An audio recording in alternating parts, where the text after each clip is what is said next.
It just can't hurt to show you one more partial fractions problem, and I want to do this with a repeated factor in your denominator.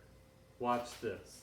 Let's suppose our problem is, I'm going to say x squared minus 2, and I am really just making this up on the fly. Let's see what we have here.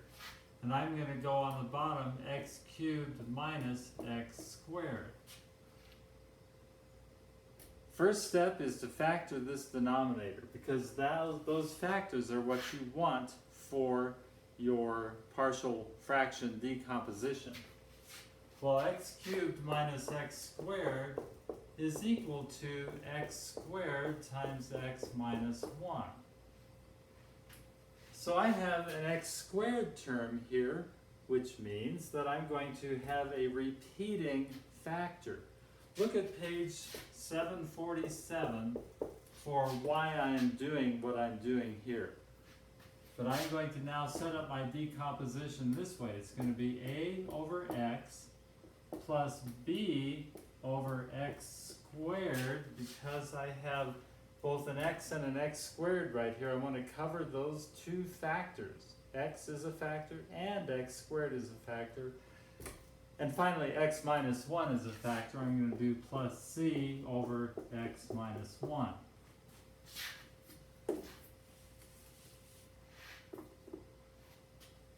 So now I'm going to get a common denominator. What I need here is another times x minus 1. So I do it on the top, times x minus 1. Here I need x minus 1, x minus 1. Here I need x squared.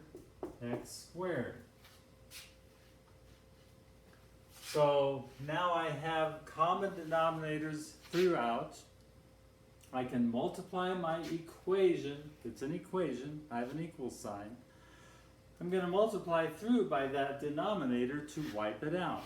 So I'm left with x squared minus 2 is equal to a times x minus 1 plus b times x minus 1 plus c x squared. I'm going to blow this up now. I'm going to make sure that I have I get rid of all my parentheses. I'm also going to at this time put a 0 placeholder on the right. So it's going to be x squared plus 0x minus 2 is equal to ax squared, multiplying these together, minus ax plus bx minus b plus c x squared. And from this, now I know that I have a 1 in front of that x squared. Now I know that 1, here's my system of equations. 1 is equal to a plus c. Every term that has an x squared in front of it, I have now accounted for. 1 on the left, I've got an a here and a c here, and they're both pluses. A plus c. Now, for my x terms, I have a 0 on the left. That is equal to minus a plus b, that b there, and I don't have any more. So minus a plus b is equal to 0. By the way, that tells me right away that a is equal to b. I'm just going to keep that in the back of my head. And finally, minus 2 here, that's going to equal negative b. I'm done. That's the only term that I have that matches with my number. So right here, I know that b is equal to 2. But if b is 2, then from up here, a is 2. And if a is 2 and a plus c is equal to 1, then c has to equal negative 1. A is 2 minus 1 is going to be 1.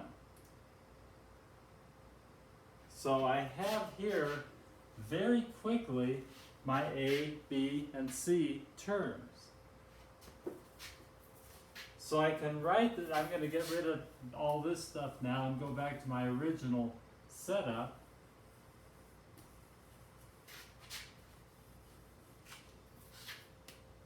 This then is equal to 2 over x plus 2 over x squared minus 1 over x minus 1.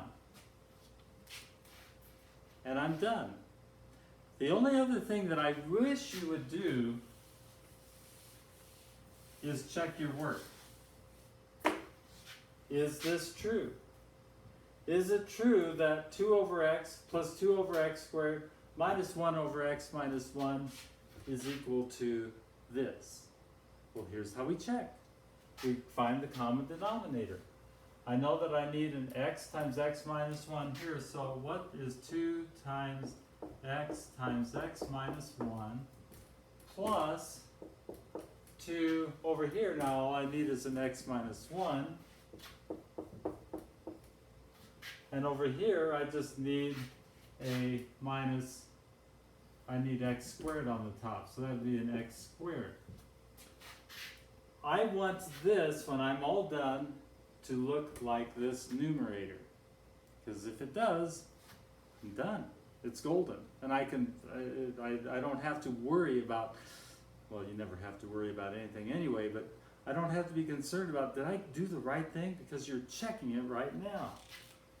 2x squared minus 2x plus 2x, looks like those are going to wipe each other out, minus 2 minus x squared, wipe out, 2x squared minus x squared is x squared, minus 2, sure enough, I got it, we're done, and it's right.